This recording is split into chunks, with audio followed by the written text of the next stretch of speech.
Welcome to the course on Principles of Management. I welcome all the participants who have enrolled for this course, Principles of Management. I am Dr. Srinivasan. I am an assistant professor at Vinod Gupta School of Management, IIT Kharagpur.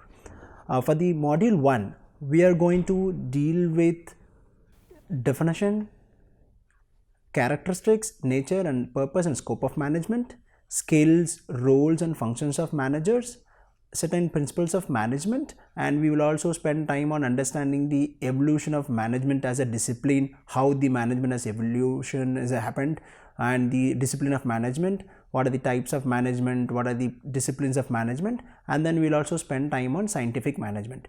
This is for the module 1. For today's first lecture, we are going to spend only focus on definition of management, characteristics of management, nature, purpose and scope of management. Okay, let me take you through to the definition of management. I hope that my audiences for this course will come from multiple disciplines. With that thought process in the mind, I wanted to take you guys for 10 seconds. Just think of management in your mind. What just reflects in your mind the moment you think of management? For some it might think you're working in an organization. For some, the moment we say management, we'll think of a leader. For some, when you think management, somebody will think organizing something, planning something, decision making. The moment we think of management, we think about a lot of other things. We talk about leader, we talk about a manager, we talk about decision making, we talk about planning, and so many thought processes will come. I'll take you through the definition of management. Management is a dynamic process that helps to get things done through and with efforts of people in an organization. That is essentially a management meaning. So in any discipline or any organization, if you talk about, the management is always talking about get things done through and with efforts of people in an organization. The moment we are talking about management, we need to understand that it always happens, taken place in the context of an organization. So how we are working in an organization, it is always we are going to work with the people. Though we have working in an organization where there are a lot of machineries or technology being involved, but still we are working with people. So management is essentially talking about how we are going to work with people to make things get done for the organization. It is always a creative endeavor. It gives a lot of scope for the managers or the people who are occupying the management position to influence the activities done by their subordinates, their superiors, or even the whole organization as a whole. So, and essentially if you look at management, it focuses majorly on optimizing the scarce resources. In any organization, if you take, no organization will always say we have surplus of resources. The resources, I mean, it can be seen in multiple ways. Resources in terms of human, resources in terms of financial capacity, resources in terms of even a raw material we talk about. There can be multiple resources an organization will use. So management will always focus on how are we going to optimize with the limited resources. For example, let's say I have 6 people, but I supposed to have 9 people, but my task is ahead of me. How do I going to achieve this task? Am I going to look for 3 more people to join my organization to achieve the task, or am I going to manage with the existing 6 people so that I am able to successfully achieve my task? So most of the time management is also talking about a process helps in optimizing the scarce resources in terms of achieving my organization goals. If you look at the management, as a definition of management, there are so many scholars worked in the discipline of management, and then so many scholars have come up with a lot of definitions. Though the definition of management varies with the different scholars and even from the different school of thought, but if you look at the approach, environment and processes are essentially the same for all organizational activities. Because if you look at take up several definitions in one place. For example, if you get a chance to go through multiple books on principles of management, you will tend to see many definitions coming out on management. But essentially, if you look at the essence of those definitions, you will be able to see that every process is aligning to achieve the goal of an organization. So if you take in the crux, management is often focused on how we are going to achieve the goals of an organization by involving people, managing people, and then optimizing the limited resources so that we are able to effectively achieve the goals of the organization. So this is what in a nutshell the definition of management comes with. We will go further to understand the characteristics of management. There are many characteristics. You're going to see it very interesting because people come from different discipline who are not essentially in a managerial role. You're going to appreciate that you are also performing certain set of management principles. Management is always an organized activity. People work as a team to achieve the goals of the organization. When the moment you work in a team to achieve a goal, it is always an organized activity. You define, okay, who's going to do what activity, how we are collectively going to create that end goal. And if you look at management is aligned with the organizational objectives. You could understand that when you are the moment you are working in an organization, you are not an independent entity. You are automatically become a part of an organization. When you are becoming a part of an organization, you work towards achieving the organizational objectives.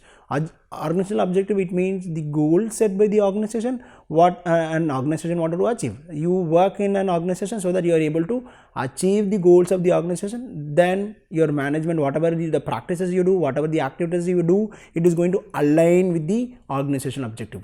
Then, as we discussed in the previous slide as well, management optimizes the constraining resources. We always look at people who work in the shop floor in an organization, or people who work in a human resource department, or people who work in a finance department.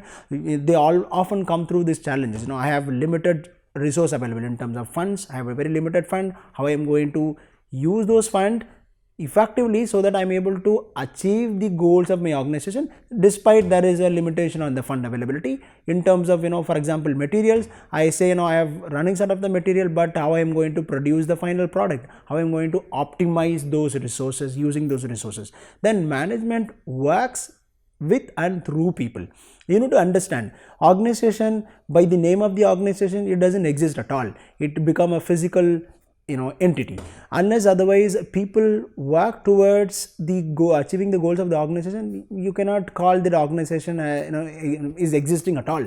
Organization is always seen through a people who is working in an organization. So in management is also talks about you need to work with people and through people to achieve the goals of the organization. It becomes very important that manager should create an ability to manage the human workforce so that you are able to produce the desired outcome in an organization.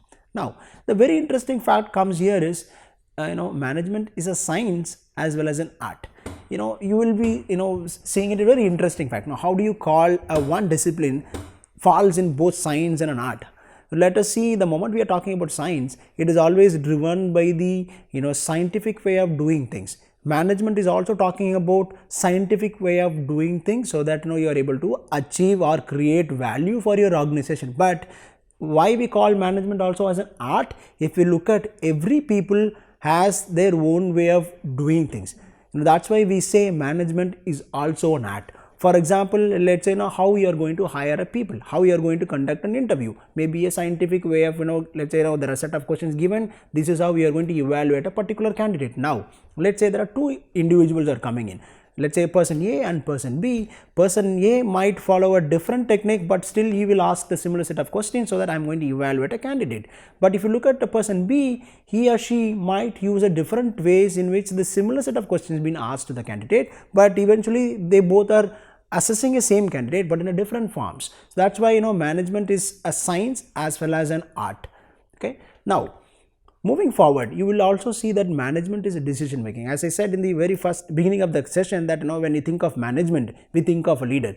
The moment we think of a leader, we also think about what kind of a decisions they take. The decision they take, that is going to impact people, it is going to impact my organization, it is going to impact the prosperity of the organization. So management is often involves decision making. So managers who are occupying the position often engage in making decisions based on certain facts, based on the data provided to them, and they do a lot of analysis to make decisions, because now we are talking about, we live in a world where data is driving the whole organizations. So managers make decision based on certain data, do an analysis, and whatever they learn from the management as well. Now, management is also universal. Why do we call management is universal? Why we say management is universal? The reason being that management is not only limiting to a certain functional area, or it is not limiting only to a certain level of the organization. For example, we call it generally lower level of the people, and then we say mid management, middle management, then the top level management. We say there are a lot of levels in the organization, but if you look at management application, it is there in all the levels, right from the top management, middle management, even at the lower level. How do we say management is universal? The reason being that people was just working on the lower level of the organization, still they also follow certain principles of the management in terms of managing their own people, managing their own team, conducting a meeting, organizing an event, or even producing a product. They also use a lot of management principles. That's why management is universal. It is not only limited to the top management, or not only limited to people who make a decision. Now, management is intangible. So how do you say something intangible? It is not present. See, for example, I would say we are learning a course on principles of management. You are learning this course just to see that what are the concepts of management is going to help me in a future career, or help me to apply certain things in my organization. How do we see the management? Whatever we learned is being applied only through an end result we will be able to see, but we cannot say management as an existing thing at all, but it is going to be seen through how people are performing their activities, how people are managing their teams. Then even we will be seeing that KPI, key process indicators, key result areas. We always look at the indicators, looking at the achievements, looking at the production, looking at the efficiency, increase in the efficiency, increase in the productivity. There are multiple ways in which we will say that yes, management is actually creating a result, but we cannot see the management because the application itself is showing that the end result. Okay. No, management is an interdisciplinary approach. Why we say interdisciplinary approach? Because it embedded knowledge and concept from various disciplines, right from social sciences, statistics, research, and applied sciences. Why we say it uses a lot of other disciplines as well. For example, management people who is sitting in the middle management or the top level management, they make decision based on data. The moment I say I use the data, I use a lot of statistics in it. I follow all the scientific way of right from analyzing the data, descriptive analysis, inferential statistics. I try to make decision based on the statistical way of analyzing my data, then that will influence my decision. Then you look at applied sciences, research, all happening in all fields. For example, production, people who work in the shop floors or people who are managing the retail stores, they always apply a lot of scientific principles to see how we can optimize. They work on mathematical models so that they can reduce the consumption of materials, or even if you talk about let's say waste being produced too much, then they'll apply a lot of scientific methods and the mathematical models to see that are we going to reduce those consumptions. Okay, then management is a social process. Why it is a social process? Very interesting. It has to manage, direct, and regulate efforts of human resources to achieve desired results for the benefit of the society. It is always a social process because you are going to engage with different levels of people, but you are trying to create an output for an organization that is going to benefit the society. You may be working in a different organization, you may be producing a product, you may be producing a, let's say you are producing a FMCG, you are working in an organization, FMCG, where you are producing consumer goods, where the consumers are your people, general society is your consumers, they are your customers for your organization. The moment you produce a value product for them, you are actually helping them to realize the value, or whatever they spend, they are going to get it back in terms of a product or in terms of a service. That's why management is a social process. Okay, and management is a system of authority. As I said in the beginning, you just think of management, you always think about authority. We always see that managers are imposed, or managers are given certain authority to make decisions, make orders. Right? Management is not possible without the authority. Imagine a place where there is no manager at all, and imagine a place where there is a manager but there is no power given to him. Whatever manager says, nobody will listen. Then the existence of the manager is of no use. It is not even relevant. That's why management is a system of authority. Somebody holds an authority to make decisions, to try to influence others, make orders on others. Right? Then management is dynamic. Why do we say dynamic? Management is not a set of rules which are very rigid. Where I say this is the decision, you cannot go or move forward. then that kind of a rigid rules will never help an organization to grow. Management is, as I said, it is also an art. It has to change time to time. You need to understand how the world progresses, how every competitors are moving ahead of their business. Then as an organization, you need to keep your management principles dynamic. You need to be ready for all the changes is happening. For example, look at the technological advancement in the every industry, every field it is happening. If you have a rigid policies in place or the management practices in place, that will never let you grow, or it will never let you move from the traditional or conventional method of doing the businesses. Then you need to keep your management practices dynamic, so that you evolve, you quickly move forward, compete with your competitors, you come up with a lot of creative ideas. Management should actually help people to come up with a lot of creative ideas. Okay, moving to the next point. Management principles are relative, not absolute. It is the principles of management applied are subject to relativity of the organization's behavior and goals to be achieved. It is not an absolute one which will never been related to organization goals or the behaviors. It is always relative. It is keep changing or evolving along with how my organization progresses. And management is a profession.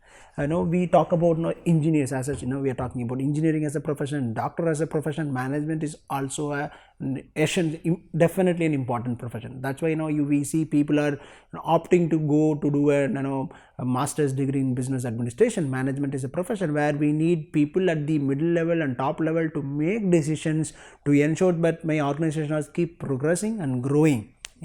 That's why management is a profession.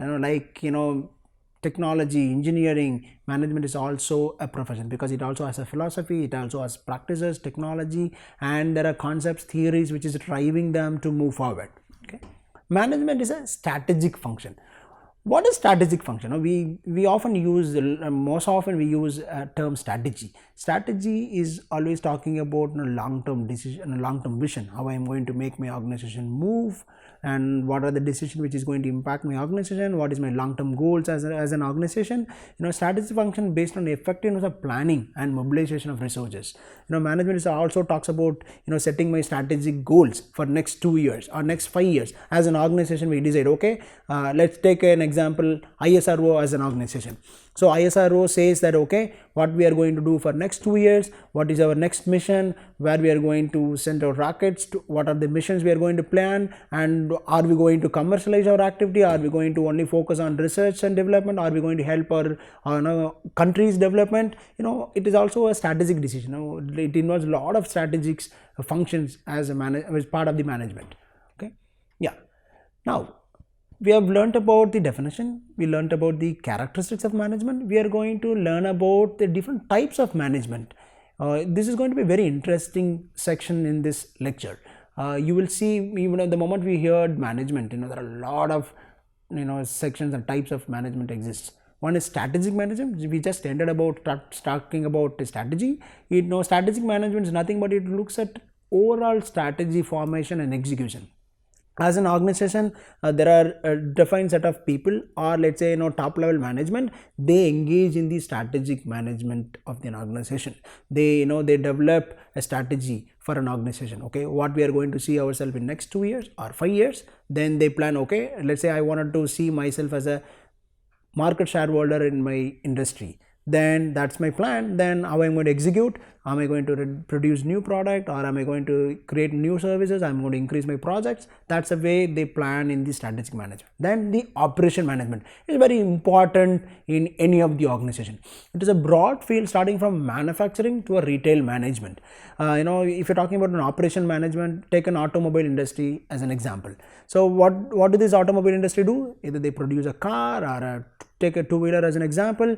The operation management talks about right from sourcing a material till you producing a product, and then ensuring that the product is actually reaching the end customer also. The operation management talks about the materials being procured, then you say how it is being used, produced in a product. It's a different process it goes through, multiple departments which will go through, and many shop floors or production floors it pass through, then it finally passes through the QC and then come out of the product. So operation management handles all this. Then human resource management, a very interesting department. It talks about how are you going to decide about how many people you require for your organization, whom we are going to hire. I mean, hiring nothing but selecting somebody for my company, then training them, providing, setting their, fixing their salaries, giving them the increment, rewarding them, incentives, and managing their performance. You need to evaluate how are they doing. If they are not doing really well, you need to conduct training programs, improve their productivity, efficiency. So human resource department talks about managing the people in the organization. Then comes financial and accounting management. It is focusing on managing finance and accounting processes in an organization. Okay, and then program management of ongoing portfolio of the projects. Program management, now if you say look at any organization, now they are started to work on multiple projects. Previously it was like functional areas. Now you see organizations started to work on projects. So managing the ongoing portfolio of the projects.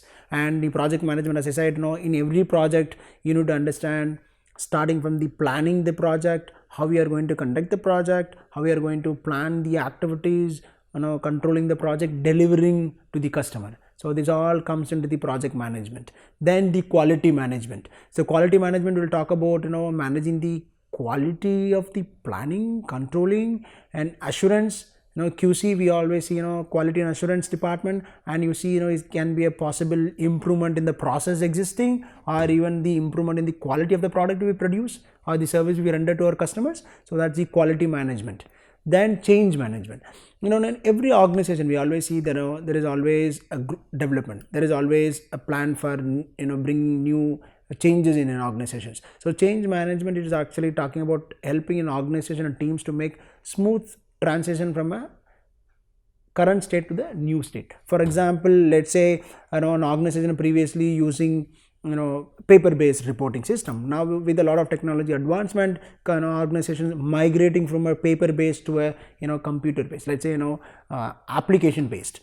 People are started to report through their mobile applications. Then there is a migration. So change management actually has to help the people to move from the paper-based work to the application-based. For example, now everybody let's take about a banking system, where previously we used to visit the bank or the branches to make our transactions. Now if you see, with a lot of technological advancements, we moving from the visiting the physical banks to the sitting at their home and using the internet, we make all the transactions, right? So there is a change. Similarly, in every organization there is a process changes. So change management will talk about how we are going to smoothly move from migrating from your current state to the future state. Okay, then risk management. Risk management is a very important one. It will identify and assess and control the chances that will have a negative impact on an organization or on a product. It can be any perspective. So risk management will talk about all this.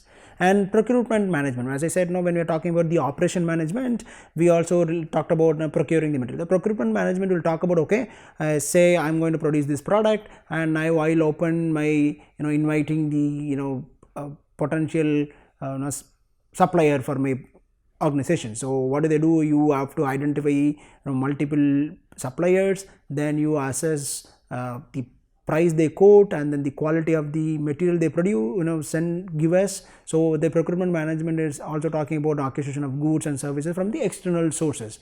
Okay, now we move to supply chain management. It is very, very important in any organization. There is a logistics involved in any organization, right from sourcing your materials and to delivering to your end customer. There is a lot of logistics has to happen. So supply chain management will actually talking about how effectively we can do, so that end customers are happy, and then we can also save cost through the supply chain processes. Okay, then marketing management. It is very interesting and important one in any organization, because the moment you are in an organization, you are producing a product, you need to market your product. There are multiple players in the market. How you are going to make your product to be sold to the customers. So that's where marketing management talks about marketing strategies, product identification, new product development, identifying what are the current interests of the customers, right? Products, brand promotions, and all coming part of the marketing management. Then R&D, research and development management, managing the process of research and development and the associated teams. And engineering management, management of application of engineering to the business solutions. So for example, now there are app development, app process development, it is again related to the engineering management. Then innovation management, now we see many organizations that they are into the creative divisions. They come up with a lot of innovations. They allow their teams to work on a lot of innovative projects. Management of innovation process, like strategy, R&D of the organization, because so that you come up with a new product, innovative product. Then facility management. In every organization, if you see, there are a lot of resources and facilities available. You need to have somebody who will look after these facilities, right? Okay. Now we will just look at the different dimensions of the management. If you take the management, it can be broadly divided into different categories based on the orientation it is having. For example, some of the definitions has productivity orientation. For example, Taylor and John have pioneered this concept. Their definition is primarily concerned with increasing the productivity, increased efficiency. Now there is another definition which focuses on human relation orientation. This concept is pioneered by Professor Lawrence and Kuhns. Their definition is primarily emphasis on people and the relationship among the people as a focus of management. Okay. Then if you say based on the orientation, the management is definition is also related. For example, decision making orientation. Some of the definition of management is primarily focused on the decision making. The primary function of the management is only focusing on the decision making. Then leadership orientation. Some definition of the management will focus only based on the leadership level. How as a leader, essence of the leadership and all that. Then process orientation. There are certain definitions which are primarily focused on the process based. Now, as I said, management is a process. Numerous people have contributed towards this school of thought. Okay, and now we will spend to learn about types of managers. According to Charles and Stephen, there are three main types of managers. One is general managers, functional managers, frontline managers. So general managers are the one who's responsible for the overall business of organization, or for example, maybe a subunit. Let's say I am an organization, I'm operating in different locations in the country. For example, let's say I'm operating in Delhi, Mumbai, Calcutta, Chennai. So let's say general manager for Delhi will be responsible for the overall functioning of the plant in Delhi.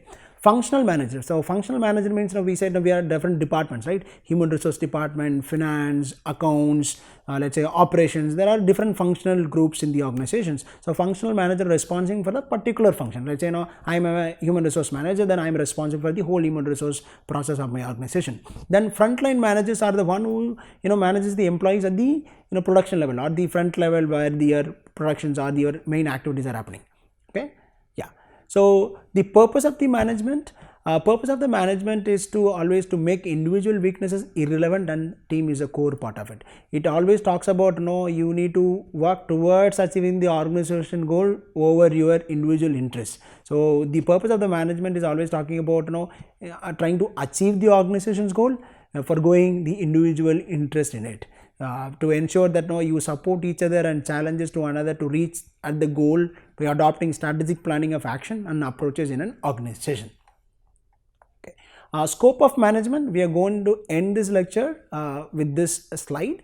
Scope of management, since I started this lecture with definition of management, we talked about types of management, we also talked about types of managers like general manager, functional manager. Now we are talking about the scope of management. Now we said management is become an important component in an organizations, and we are talking about a lot of functional areas like HR, finance, production, marketing, materials, maintenance, and there are so many functional areas in an organization. So wherein the management can contribute to a great extent for the success of the organizations. And as I said, management is an interdisciplinary subject. It is not only a science, not only an art, it is actually an interdisciplinary subject. It is providing a lot of scope for people come from social sciences, people come from engineering background, people come from technological disciplines to enter into this management discipline, so that there is always a scope for people come from all different disciplines. As I said, management is an art as well as science, and it is also an interdisciplinary. It uses statistics, it uses engineering principle, it uses statistics, it uses other social science, psychology also to manage people. So management always seen as a change agent with a scientific method and quantitative techniques. So during the course of management practice, there is an increasing scope of balancing between earlier and modern practice of management. The scope of management is widening, as we have seen that, as I said, management is taking a central part in any organization's success and prosperity of the organizations. So through this course you are going to learn the concepts of the management, and we are also going to learn a lot of techniques in the management which is going to help you to apply in your workplaces. Thank you.